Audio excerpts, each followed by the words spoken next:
Thank you, and of course I'm so glad that I'm sure that some Venezuelans are here and understanding me in this forum. Well, I will try to make a summary of not just what we do, because we have already tell it in that video, but in support what is going on in Venezuela. And I don't know who knows what it is. I mean, this is a stadium here. I know this is important or not, but I tried to find it. And this is the Olival Stadium. I think it's a football stadium here. And actually the capacity of this stadium is 26,000 people. And I wanted to use it because actually just in 2017, 26,000 people were killed in Venezuela. This is one of the problems that we have. And actually it hasn't already become an essential problem because of the other problems that we also have, that we will see. But it's not just that 26,000 people were killed because of crime, regular crime. It's that since 1999, 300,000 people were killed. So we're talking about almost 12 stadiums of people were killed. This is an official number because the state hasn't presented these official figures from a long time ago that it used to do it. This is increase of crime and killings since 1999, and it has gone higher and higher. Well, for you guys, this is a regular supermarket. And you know, it's beautiful because you have a lot of things for Venezuela. This is like a museum right now. Of course, this is what used to be some time ago, a supermarket in Venezuela. Now you can get into a supermarket. I'm talking to a regular one because they are very expensive ones that you can pay in dollars basically. But now you don't see that, but you see like the same product repeatedly in these shelves. These are the lines in order to buy like the food, the food that's being subsidized by the government. So people have to be almost the whole day when some products come into these supermarkets. We're talking about, you know, the regular things. But what is something that now is being used to Venezuelans is to see people even dressed like that, you know, with a headphone, eating from the garbage. And this is something that you can see it, as I said, every place in Venezuela. But we have, you know, get used to it already. Well, this is somebody taking a shower, and for you to take a shower is very easy, you know, very regular thing. For Venezuela to take a shower, you need to have water, and there is no regular water. Not even in the social media, in the middle class. So we don't have regular water every day. I don't have regular water in my house. So we have to fill the tanks and wait until the water come again. But also, there is no soap because, I mean, it's not something that you find it easily. So to take a shower for us, you have to find all these kind of things. And sometimes you're taking a shower and the light just goes off. Because this is something, the electricity is not something that is actually regular. Basically, in Caracas you can find more regular electricity, but outside Caracas is something that is used you know, regular not to have it. Well, this is toilet papers. It's difficult to find it, and when you find these toilet papers, you know, it's something that you get whatever you get because, you know, it can be something. And sometimes I bought a toilet paper. The color was yellow. Sometimes you buy toilet paper, the color is brown, things like that. But even that there is no toilet paper, and this is a relation that maybe sounds really strange, but what is the relation between a toilet paper and a satellite? Well, we don't have toilet paper, but we have two satellites there. And why is that? Well, of course, there is also a platform or a system of the government in order to have this lobby, international lobby. So They have government organized and non-governmental organizations that help the government and talk in favor of the government all around the world. But also you have China, Russia, Iran, some investments in Venezuela, so you see the investments there. And TV networks, like CCTV or RT or Telesur, which is a Venezuelan TV network. So that's something important because we have to come and talk about Venezuela here, but it's what you actually listen and see outside or watch outside Venezuela is these networks are actually have a propaganda machine, or they're actually propaganda machine in favor of the government. Regarding the rule of law, this is the World Justice Project, which is an NGO that actually analyzes the rule of law in the whole world. And Venezuela, sorry that you cannot see it easily, but Venezuela is in the last position. Even after Zimbabwe, Afghanistan, or these countries that we used to see it, very far away from us. So there is no really rule of law. And this is an interesting way of analyzing the rule of law, because what they do is polls. So they ask people all around the country, do you believe in the judicial system? I mean, if something happened to you, can you go to a prosecutor and do you believe in this prosecutor? Do you trust him? And the answer will be yes or no. In Venezuela, everyone will answer no. And this is something that I have do it all around Venezuela. I ask people, how many people know somebody that has been killed, or that a friend or a friend of a friend, and everyone who raised their hands. It's something incredible. And then I ask them, okay, do you trust in the prosecutor in order to go on and start an accusation or something or whatever? Nobody trusts in the prosecutor of the judicial system. Well, actually, but even though the rule of law, there is no rule of law, the judicial system is very efficient. It's very efficient to persecute for political reasons people that protest because of food, people that protest because of the scarcity of medicines, for example, or people that just protest because of political reasons, because they're against the government. So then, state repression comes about. State repression is totally related to the popularity of the government and to protests. When the government is not too popular, then the people protest against the government because it's not too popular, because you don't like what is going on. And of course, when the people protest, they go and they're detained. You can either change the way that your public policy, or you just use state repression. Well, sorry, the translation is protest in Venezuela. The comparison between 2016 and 2017. This is an organization that actually measures every protest in Venezuela, demonstrations, for different reasons. So just in 2017, there were 9,787 protests in Venezuela, around Venezuela. Small ones, big ones. But the last year, since April until August, approximately, there were a lot of protests, very big ones.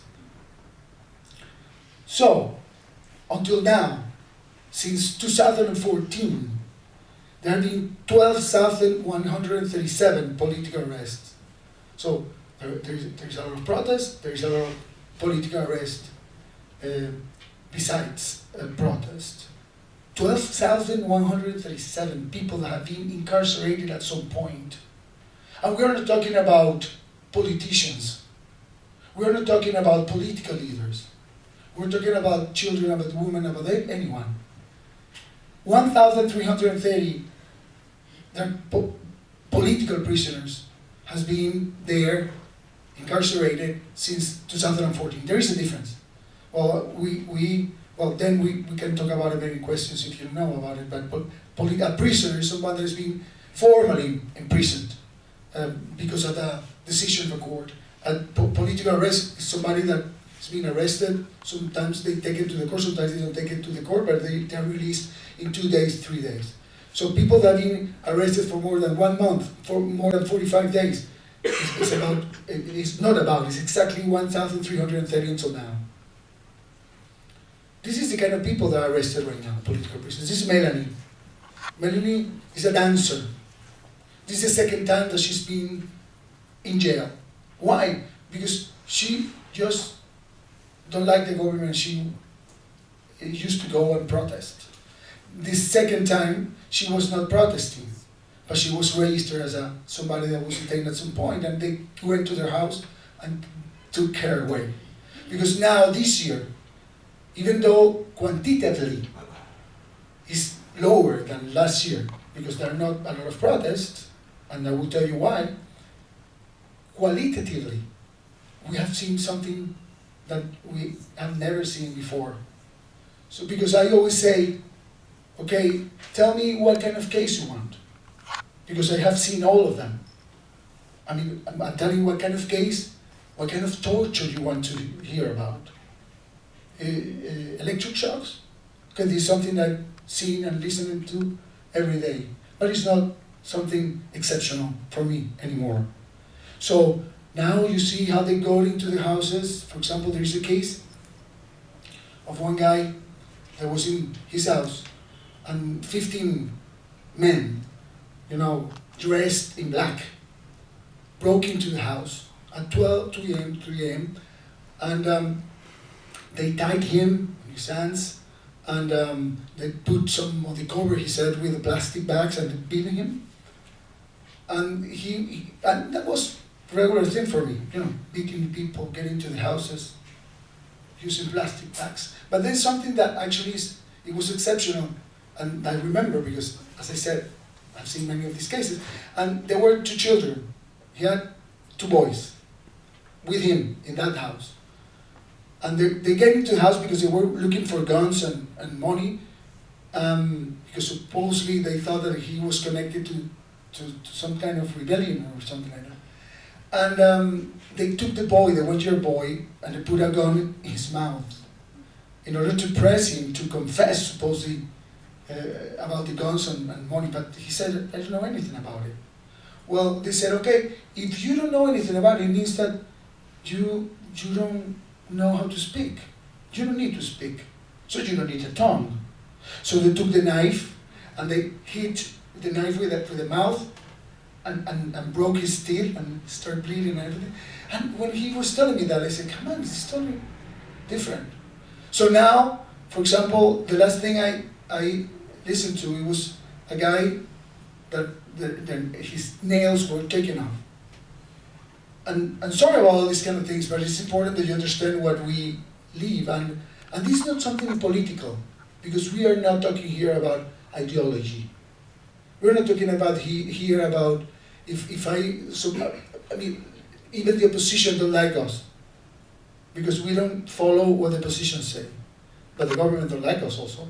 It's something about human rights, and human rights is something universal.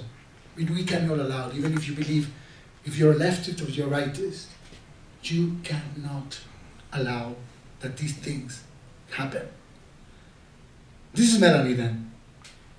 This is Juan Pedro. Juan Pedro is an important case because you maybe, if you want to ask me a question, you will say, come on, these are criminals.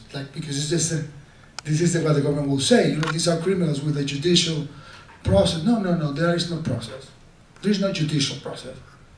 This guy, for example, is detained right now in a place, I don't have a picture here, called Helicoide, the helix, because it's like a building that goes around like that. And this guy hasn't been taken to a court, and he's been more than 7 months there. And we've been denouncing that to the Attorney General, to the Prosecutor General, to the People's Defender, and nobody say anything about it. So this guy is there without any order. Actually, this week, the Vice President of Foro Penal, Gonzalo Imio, that you saw in the video, he was at in Bogota, the hearings of the Inter-American Commission for Human Rights were taking place there.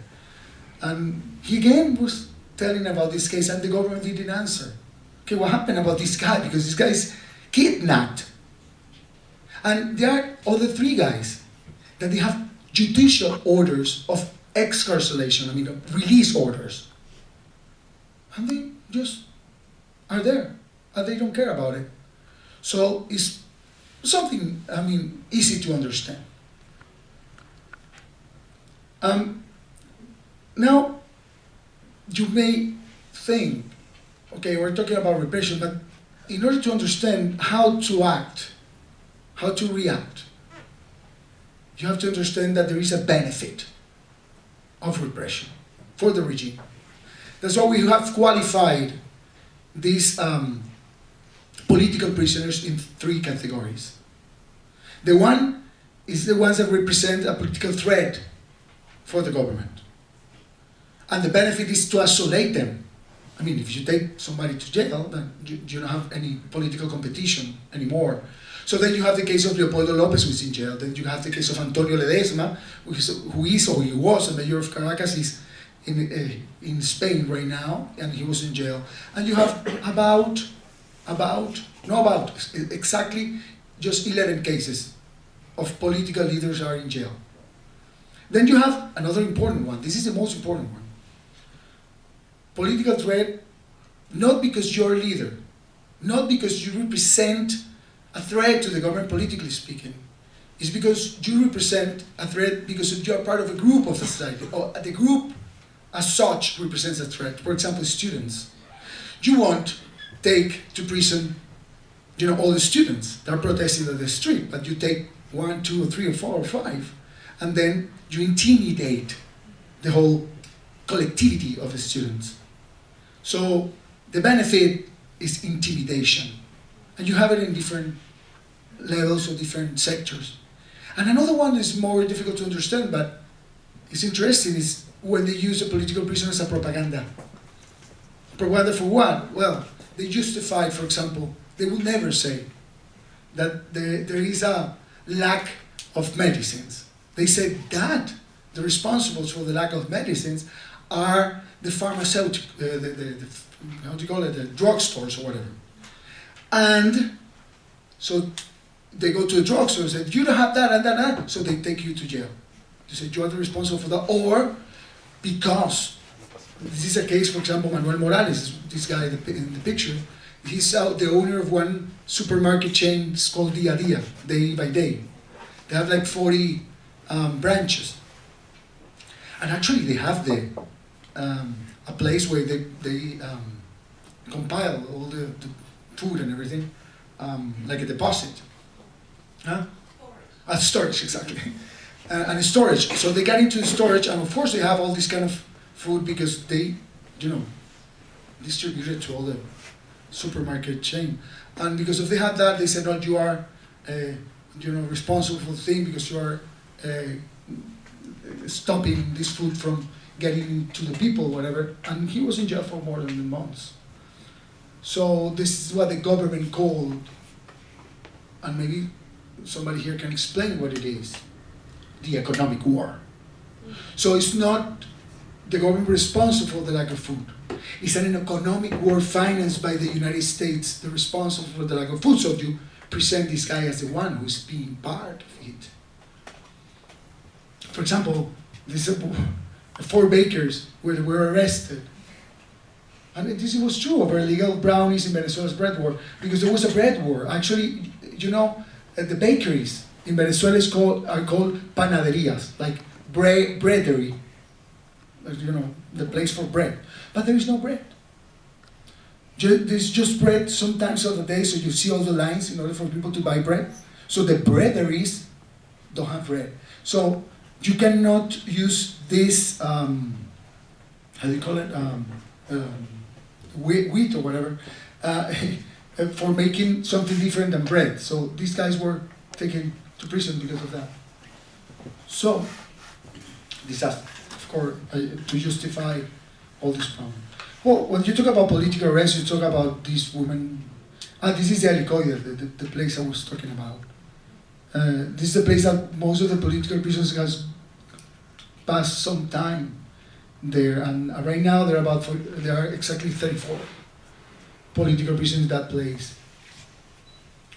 Right now there are 234 political prisoners, and I call this presentation the revolving door effect, because this is something that studied in Harvard and got so impressed about it.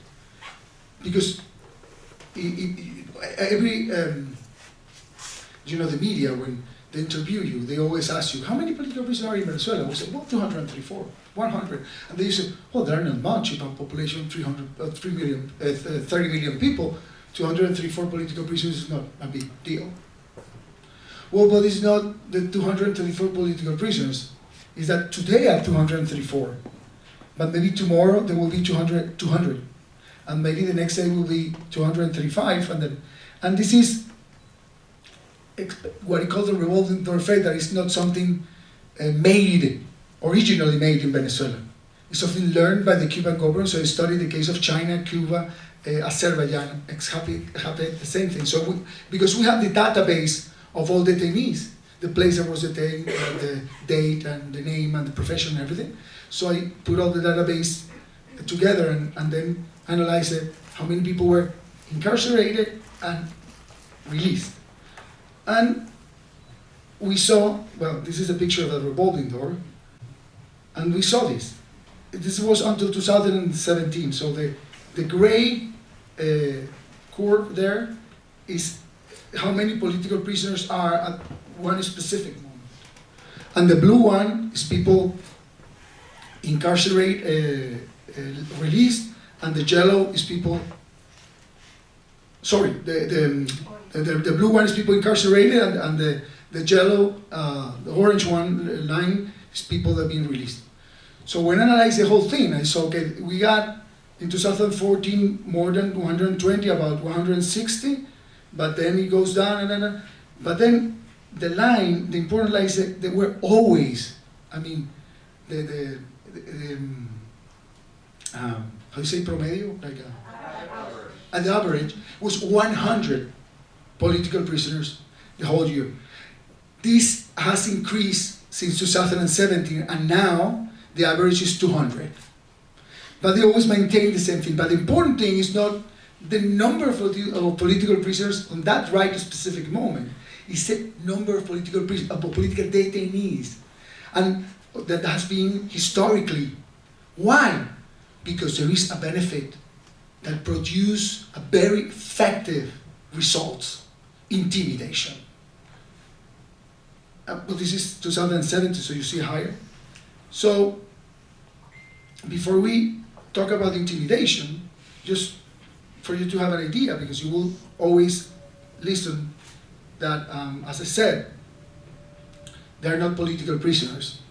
They are politicians that are in prison because of, criminal activities.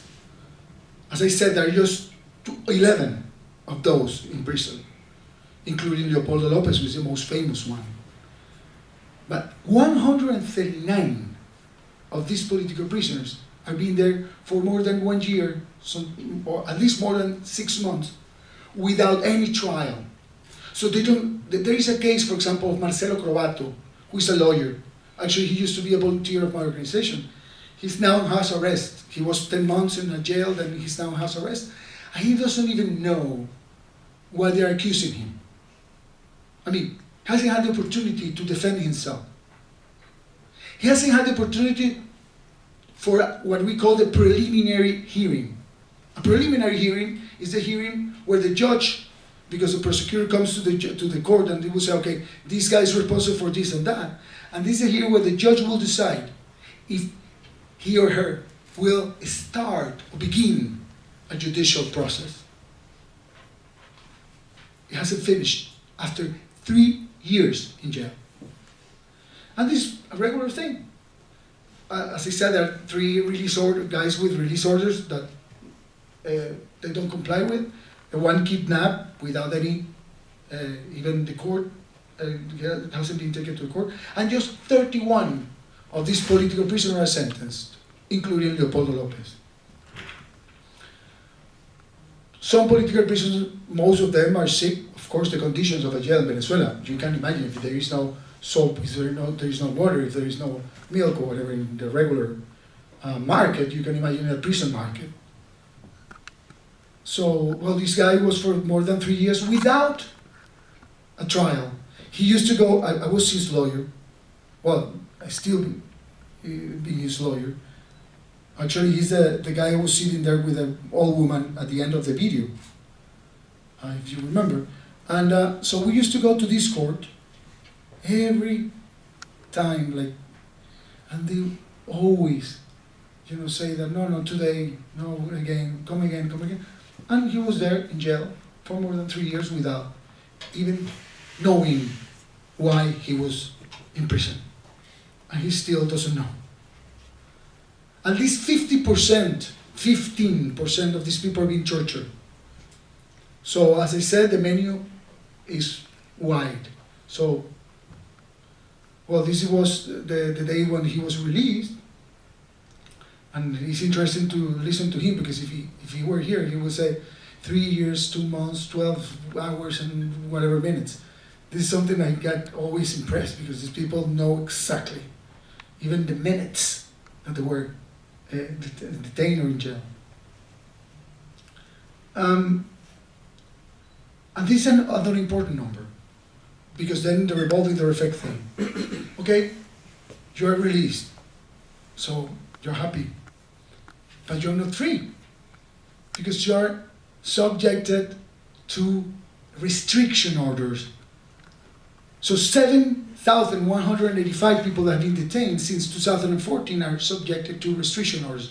They cannot get out of the country, they cannot participate in demonstrations, they cannot even say anything on Twitter, they cannot talk to the media, and some of them, they cannot get out of the city where they live.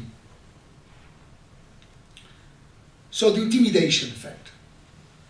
What are the consequences? And of course, political control. If you isolate your competition from the political game, well, you don't have competition. So there are going to be elections on the 27th of April. And most of the opposition parties are banned. Leopoldo Lopez, one important political leader, is in jail. Enrique Capriles is banned, who is another political leader, to participate. Another one, Antonio Ledesma, is in Spain, and he was in prison before. And these three guys were presidential candidates in the last election where Maduro won. Presidential candidates, and one of them won the primaries, that was Enrique Capriles and whatever. Diego Arre was another one, he's also living out of Venezuela. So, I mean, can you tell me what kind of democracy is that? If somebody that competes against you, you're allowed to take him to jail, banned of participating in an election. Of course, the second consequence is a fear to protest. That you say, well, we are stupid. Venezuelans are really stupid. Cubans are stupid. You're not saying how, you're saying 5 minutes, yeah? So Venezuelans or Cubans are stupid because they don't protest. No, they protest a lot. As I say, a lot. But there is a fear to protest. So, because people go to jail, you don't want to go to jail. And of course, there is another big problem that nobody talks about it. It's a refugee crisis that is living, that the Venezuelans are living, or the world is living because of Venezuela. And actually, right now, Venezuelans are in the first position of asylum seekers in the United States, in the first position of asylum seekers in Spain, in the first position of asylum seekers in Brazil. And you can see now a lot of Venezuelans around the world. And that's why you would say, I was telling Sonia, well, this is a very disadvantage. I mean, it's very bad for Venezuela, but for Foro Penal at least, it's an advantage because now we have chapters in Norway, Spain, Madrid, Barcelona, and Tenerife, then in Miami, then in New York, then in Washington, then in Uruguay, Chile, and Argentina, and also Sweden, Stockholm specifically. So why? Because there are a lot of Venezuelans and we need them in order to solidarize with the Venezuelans that live there. And actually to solidarize with people that also live in that countries, because Venezuelans are suffering a lot. Because Venezuelans that you can see around, you can ask them. If you see one Venezuelan walking, not the ones that are living for a long time, but you can see that they don't want to be in the country that they are. They are forced to exile, forced to leave the country. Cost plus benefit, as I said, of a state repression is the one thing that you have to analyze in order to act against of repression. And I don't have much time. We always say that the worst punishment for a political prisoner, the worst punishment a political prisoner got is oblivion. Why? Because if you just forget that there is a political prisoner there is not any cost of repression. That's why we ask, always when they ask what Norwegians can say, okay, take a picture, have a picture of one political prisoner, just one, adopt one. Yeah, and this is a way how the world will know that these guys are political prisoners, for example, Melanie or Juan Pedro, exactly. And this is long, but this is just a map, what I call a terrain map. That if you talk about a regular prisoner, I mean, if you want, for example, if you're taken to prison for a crime, you have to analyze the first relationship, or the main relationship, with the judge and the prisoner, because you have to talk to the judge, or you need to hire a lawyer in order to convince the judge that you are not a criminal. But when you talk about the political prisoner, there are different things that you have to take into account. And one very important thing is also the international community. Of what? Of opinion makers, foreign politicians, university scholars. Everyone is important. So that's what Foro Penal do, to increase the political cost of repression. So we talk about political prisoners all around the world. We talk about political prisoners all around Venezuela. We talk about this thing everywhere. That's why we have the chapters. We have to understand that the only way to increase the cost is to talk about that. And international pressure is extremely important. Extremely important. I can tell you a lot of examples of how it is important, how we have got the release of some of these people by using international pressure. Not using, but getting international attention. So actually we have an analysis, like a mathematical thing, of all the actions that we have to do in order to get this cost, the increase of the cost. Well, Foro Penal, I don't want to explain, because the video already said what we do, but we always said that we use the law as a tool. To use the law as a tool is a tool. So the law is our tool. And our goal is a democratic rule of law.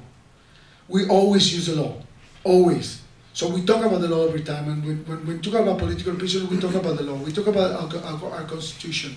We talk about freedom, and freedom is into our constitution. So this is what the message that we have. We don't do anything outside the law. Well, this is for Penal. This is like how we have, of course, a database and a call center that is open 24 hours, and they're just volunteers, just people that want to work with us. Like people are here in Norway, people, volunteers. I mean, nobody pays anything. They use it some of the time in order to help what is going on. And all these volunteers are right now more than 4,000. They also are the ones who identify or find out where people that have been disappeared is. Because every political detainee is disappeared at the beginning. So nobody will tell you where your son is. So you call Foro Penal, and we're the ones who move people around the places that we know, this place that we have, in order to find out where this political detainee is. Just 1 minute. So we have these active defenders that that are doing all this job, and they're regular people. Well, you already saw that. This is what I do all around the country in order to swear people in, and I do it everywhere. I hope I can do it here in Norway. And this is our motto. He says, well, we use the media and persecution, everything, but these are all the activities we do, because it's not just a legal thing. It's not all lawyers going to courts. It's more than that. It's campaigns, it's Twitter, it's everything. And this is the motto: is we cannot take the law into our own hands, but it is in our hands to get justice. Thank you very much.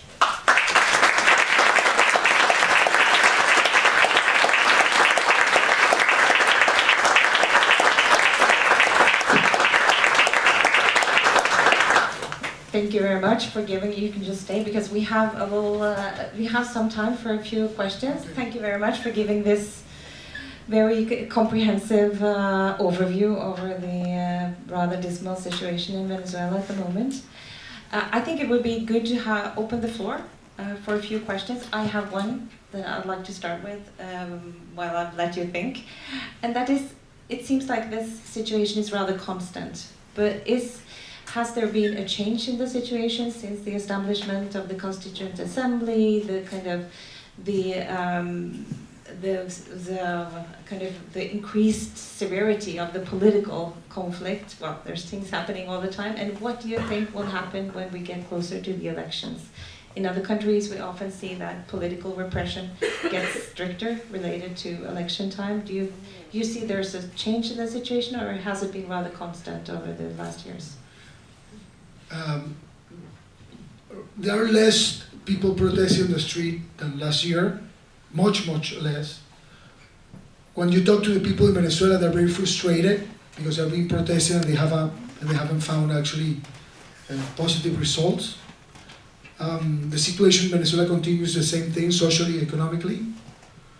But what is happening is that they're doing preventive repression. So when they get into the houses, these men in black get into the houses and take these people out of their houses because they're preventing these people from going out of the street. That's why Melanie is in prison. So they have an intelligence service working every day. But of course there is also another situation. I mean, people get frustrated, and this is not just intimidation effect, the way that you put pressure on politicians, opposition, the politicians start, surviving and maybe doing things sometimes that people don't like that they do. They, for example, go and talk to the government. They go to dialogues that the government use, like what happened in December, and dialogues that the government use in order to extend time and to use the dialogue in order to say, okay, we're talking to the opposition, but at the end they don't find anything from that, so the people get really frustrated. And that's what is going on at this right moment. I mean, the human rights situation still, I would say, worse than before. Well, that's how it is.